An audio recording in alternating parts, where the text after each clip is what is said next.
The rise and fall of the Roman Empire, the greatest empire in history. For over 1,000 years, one empire ruled the world. Its armies were unstoppable. Its cities were wonders of marble and gold. Its roads stretched across 3 continents, and its power reached from the deserts of Egypt to the cold forests of Britain. At its height, 1 in every 4 human beings on Earth lived and died under its flag. They built roads we still drive on today, laws we still live by, and monuments that still stand 2,000 years later. This was Rome, the greatest empire the world had ever seen. And then it fell, the unstoppable army was crushed, the eternal city was sacked and burned. The empire that had conquered the known world crumbled into dust. And for centuries, no one could fully explain why. But here's what makes this story so unforgettable. Rome wasn't destroyed in a single battle by some greater power.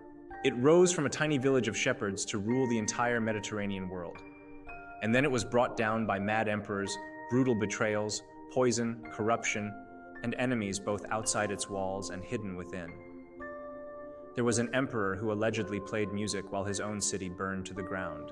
A general who crossed a river with war elephants and nearly wiped Rome off the map.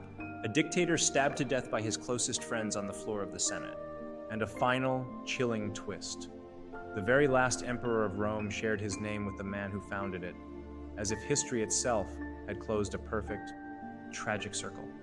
So stay with me all the way to the end, because this is the complete story. The rise, the glory, the madness, and the fall of the greatest empire in human history. This is Histalgia, where history comes alive. And this is the epic story of Rome. Our story begins not with an empire, but with a legend.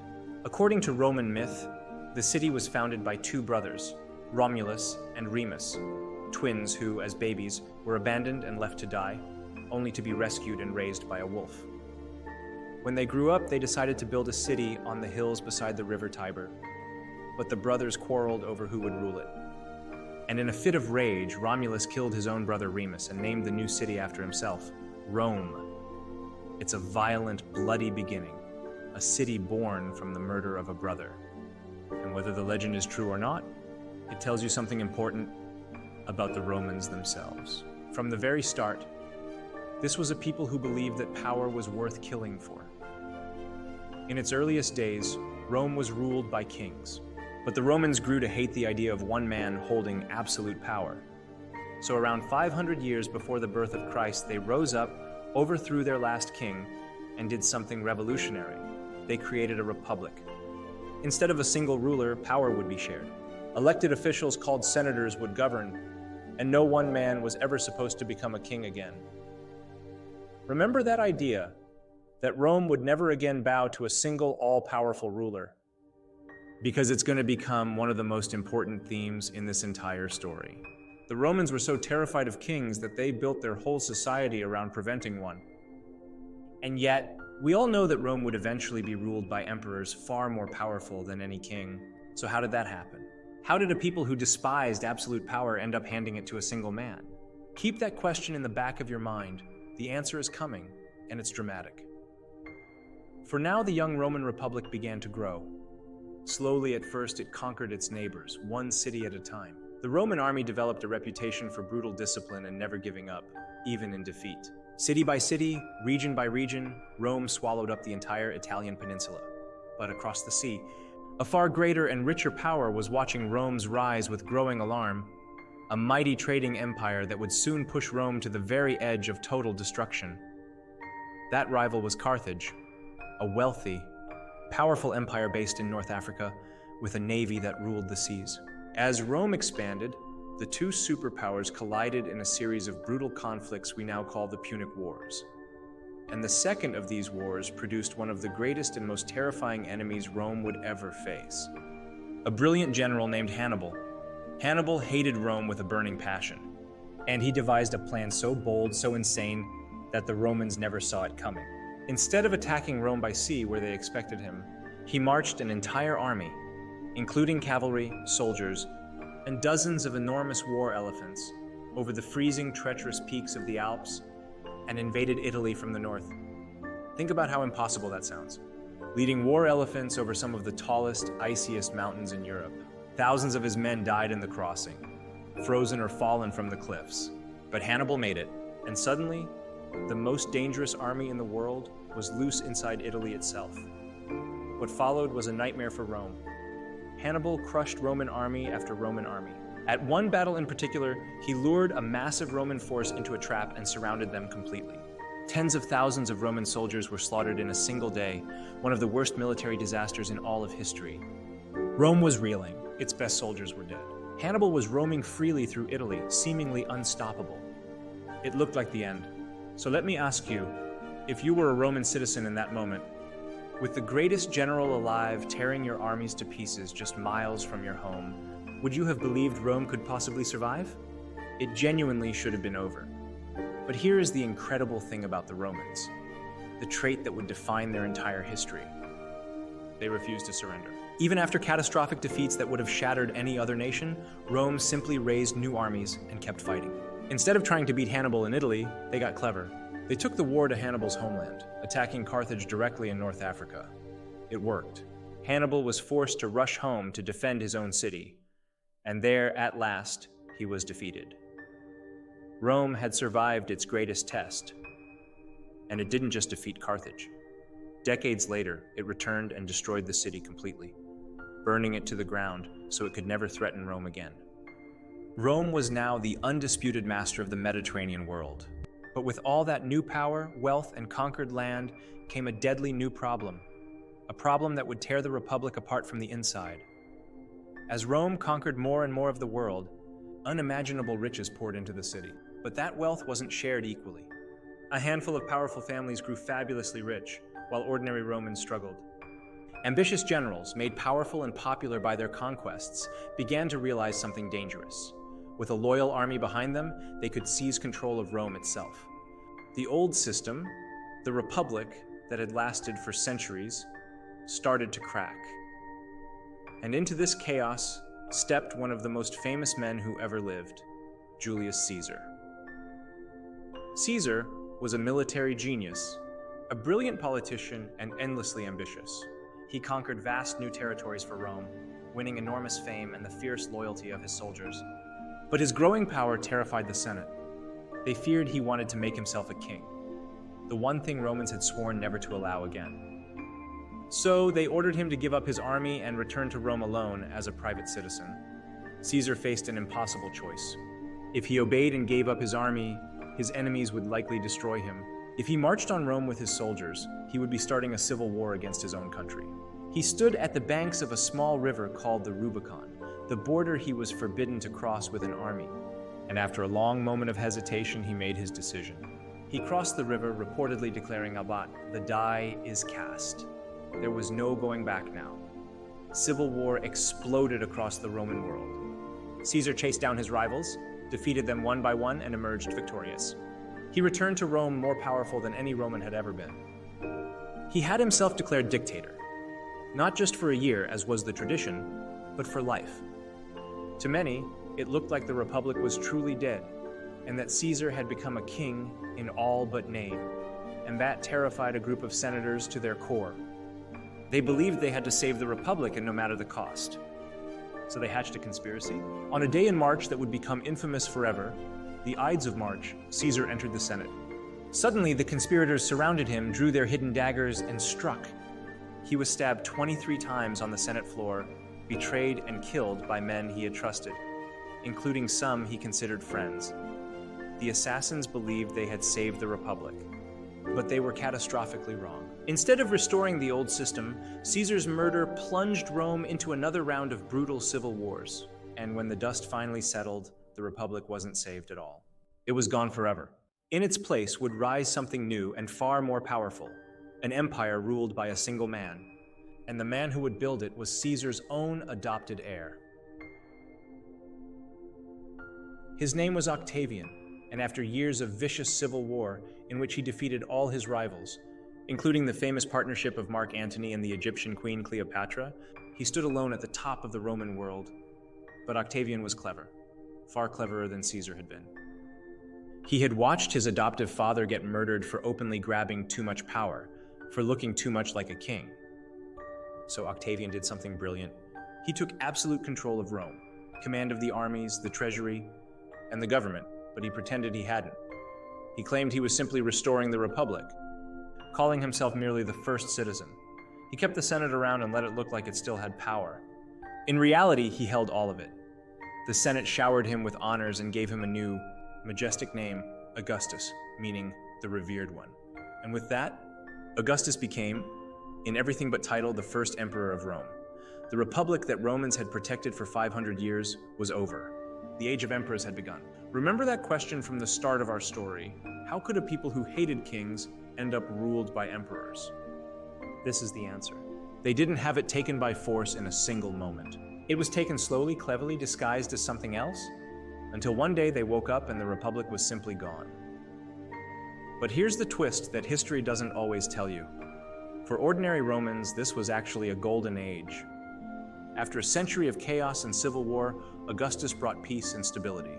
He rebuilt the city, famously boasting that he had found Rome a city of brick and left it a city of marble. He established a period of relative peace across the empire that would last for roughly 200 years. A remarkable era historians call the Pax Romana, the Roman peace. For 2 centuries, the Mediterranean world was more peaceful, connected, and prosperous than it had ever been. Trade flourished, cities grew, and the empire expanded to its greatest size, eventually stretching across 3 continents. This was Rome at its absolute peak. So what was it actually like to live in this vast, powerful empire at the height of its glory? The answer is more astonishing, and in some ways more brutal, than you might think. At its height, the Roman Empire was a marvel unlike anything the ancient world had ever seen. Picture a single empire that stretched from the misty hills of Britain across all of Europe, around the entire Mediterranean Sea, through the Middle East, and along the north coast of Africa. And astonishingly, all of it was connected. The Romans were master engineers, arguably the greatest builders of the ancient world. They constructed a network of roads so advanced, so well built, that some of them still exist to this day. These roads, stretching for tens of thousands of miles, allowed armies, messengers, and merchants to travel across the empire with incredible speed. That's where the old saying comes from: all roads lead to Rome.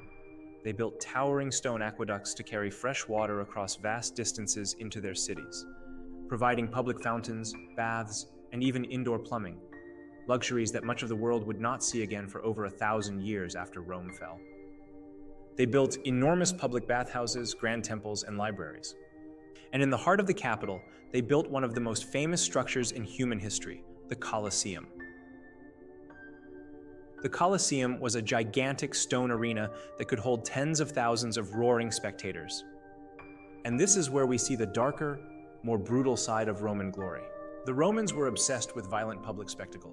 Crowds packed the Colosseum to watch gladiators, often slaves, prisoners, and condemned criminals, fight each other, sometimes to the death, for entertainment. They watched people battle wild and exotic animals brought from the farthest corners of the empire. It was bloody, savage, and wildly popular.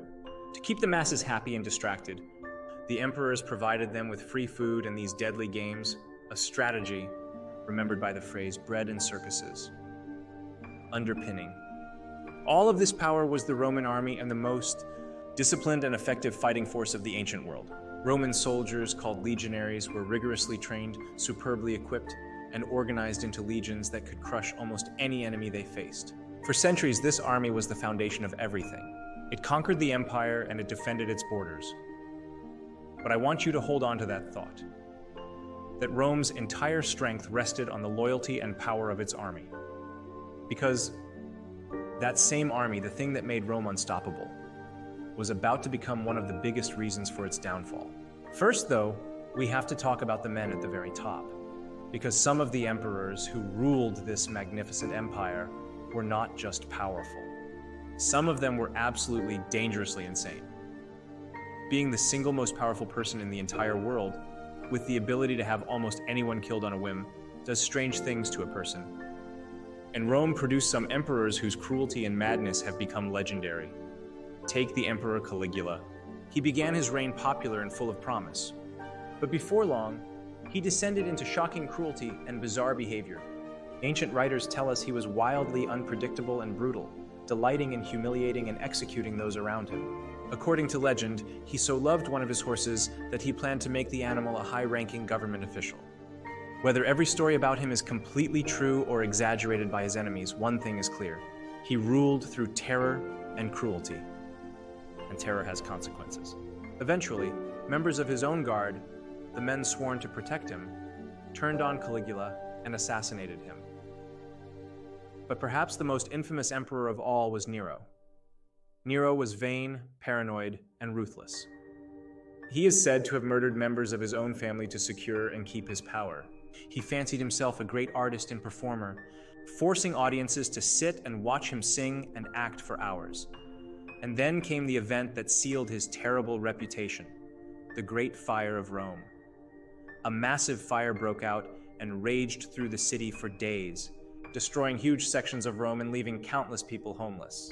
According to the most famous legend, while the city burned and his people suffered, Nero simply sat back and played music, coldly performing while Rome turned to ash. Now, historians debate whether this actually happened. And technically, the instrument in the legend didn't even exist yet, so the fiddling while Rome burned image is probably a myth. But the story stuck for a reason. It captured exactly how the people felt about him. Because here's what Nero did next, and it's chilling. As rumors spread that Nero himself had started the fire, perhaps to clear space to build a lavish new palace, he needed someone to blame. So he pointed the finger at a small new religious group, the early Christians. He had them rounded up and subjected to horrific, brutal punishments, using them as scapegoats to save himself. It was one of the first great persecutions of Christians in history. In the end, Nero's cruelty and disastrous rule turned everyone against him: the people, the Senate, and finally the army. Abandoned and declared an enemy of the state, facing certain death, Nero took his own life. And with him, the family line of the first emperors came to an end. So I have to ask you, out of all these rulers, who do you think was the worst emperor Rome ever had? Was it the cruel and erratic Caligula, the vain and murderous Nero, or someone else entirely? Drop your answer in the comments. I'd love to know who you'd crown as the most monstrous emperor of Rome. Now, despite these terrible rulers, the empire was so strong, so well built, that it survived them and even continued to thrive for a while afterward. But nothing lasts forever. Slowly, quietly, deep cracks were beginning to spread through the foundations of the mighty Roman Empire. And once they started, they would prove impossible to stop.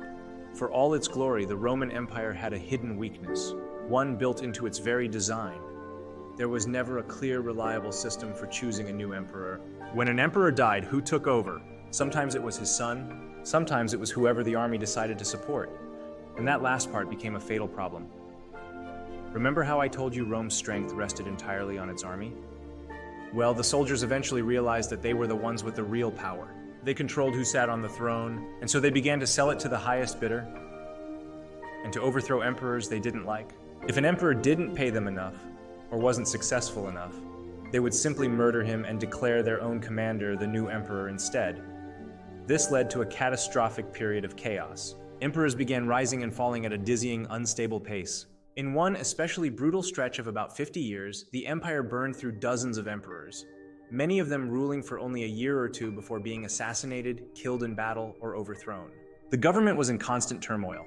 Civil wars erupted again and again as rival generals fought each other for the throne, tearing the empire apart from the inside. And it wasn't just political chaos. The problems were piling up from every direction at once. The economy was crumbling. To pay the ever-hungry army and fund the government, emperors began debasing the currency, secretly reducing the amount of precious metal in their coins. The result was runaway inflation. Money became worth less and less, prices soared, and trade suffered. On top of that, devastating plagues swept through the empire, killing enormous numbers of people and weakening cities and armies alike. Meanwhile, along the empire's vast and distant borders, pressure was building. Beyond the frontiers lived various peoples, the Romans called barbarians, and these groups were growing stronger, more organized, and more desperate to push into Roman territory, whether to raid its riches or to flee dangers of their own. For centuries, Rome's mighty legions had held these borders firm. But now, with the empire distracted by endless civil wars, economic collapse, and plague, those borders were becoming dangerously difficult to defend. The empire was being stretched to its absolute limit, too big to govern, too broke to pay its soldiers, too divided to unite, and surrounded by enemies growing bolder by the year. Something had to give. and the desperate attempts to save Rome from total collapse would change the empire and the world forever. Faced with an empire on the verge of falling apart, one emperor came to a startling conclusion. The Roman Empire had simply grown too vast for any single person to rule and defend. It was too enormous. Threats were coming from too many directions at once. So he made a fateful decision. He split the empire in two. From then on, the Roman world would increasingly be divided into two halves. The Western Roman Empire, ruled from Italy, and the Eastern Roman Empire, ruled from the east. The idea was that two rulers could better manage and defend such an enormous territory. It was a reasonable plan, but it also permanently divided Rome's strength and resources, and it meant the two halves would ultimately face very different fates. Then came one of the most influential rulers in all of history, the Emperor Constantine. Constantine did two things that would echo across the next 2,000 years. First, he embraced Christianity, the very religion that earlier emperors like Nero had brutally persecuted. Constantine legalized it and threw his support behind it. In a stunning reversal, the faith that had once been hunted and outlawed within the empire was now protected and favored by the emperor himself. From this point on, Christianity would rise to become the dominant religion of Rome, and eventually of much of the entire world. It's hard to overstate how enormous that shift was. Second, Constantine built a magnificent new capital city in the east, at a strategic location where Europe meets Asia. He named it after himself, Constantinople. This grand new city, with its powerful walls and rich position for trade, would become the beating heart of the Eastern Roman Empire. And here is a crucial fact that surprises many people. While the western half of the empire was heading toward collapse, this eastern half, centered on Constantinople, would survive and flourish for another 1,000 years. So keep this in mind as we approach the end, because when people talk about the fall of Rome, they are really talking about the fall of the western half. The East lived on, but for the city of Rome itself and the Western Empire, the final dramatic chapter was about to begin. And after 800 years of the city standing proud and unconquered, the unthinkable was about to happen by now. The Western Roman Empire was a shadow of its former self, politically unstable, financially broken, and militarily exhausted. Its once invincible army was now heavily dependent on foreign soldiers, and it could barely hold its crumbling borders. And the pressure from outside was reaching a breaking point. Waves of various peoples were pushing into Roman territory, some of them fleeing a terrifying new force sweeping in from the east, the Huns, ferocious horseborne warriors whose advance sent entire populations stampeding toward the safety of the empire. The Western Empire, weak and desperate, could no longer stop them. Group after group crossed the borders and moved deep into Roman lands, and then came the moment that shocked the entire ancient world. A group known as the Visigoths, led by a king named Alaric, marched on the city of Rome itself. And in a catastrophe no one thought they would live to see, they broke into the great city and sacked it, looting, burning, and plundering the ancient capital. For the first time in nearly 800 years, the city of Rome had fallen to a foreign enemy. The news sent a wave of horror across the world. The eternal city, the invincible heart of the greatest empire in history, had been violated. To people at the time, it felt like the end of the world itself, but incredibly, that still wasn't the final blow. Decades later, Rome was sacked yet again by another group, the Vandals, who plundered the city so thoroughly that their very name became a word we still use today, vandalism, to describe senseless destruction. The Western Empire was now in freefall, controlled by foreign generals, its emperors reduced to powerless figureheads. And so we arrive at the end. In the year 476, a barbarian commander named Odoacer deposed the last emperor of the Western Roman Empire and simply chose not to replace him. There would be no new emperor in the West. The throne was empty forever.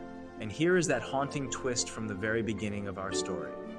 The name of that final Western emperor, the last one to ever sit on the throne? Romulus. The same name as the legendary founder who had built the city over 1,000 years before. Rome had begun with a Romulus and it ended with a Romulus. The circle was complete. After more than 1,000 years, the Western Roman Empire, the greatest empire the world had ever known, was gone. But this leaves us with the greatest question of all, the one that historians have argued about for hundreds of years. Why did Rome really fall? And the truth is, there is no single answer. Some blame the endless political corruption and the murder of emperor after emperor. Others point to the economic collapse, the runaway inflation and crushing costs of running such a massive empire. Some argue Rome simply grew too big to defend, its borders stretched impossibly thin. Others blame the relentless waves of invasions, or the plagues that hollowed out its population, or its growing reliance on foreign soldiers whose loyalty could not be trusted. Some historians have even blamed a gradual loss of the tough, disciplined spirit that had built Rome in the first place.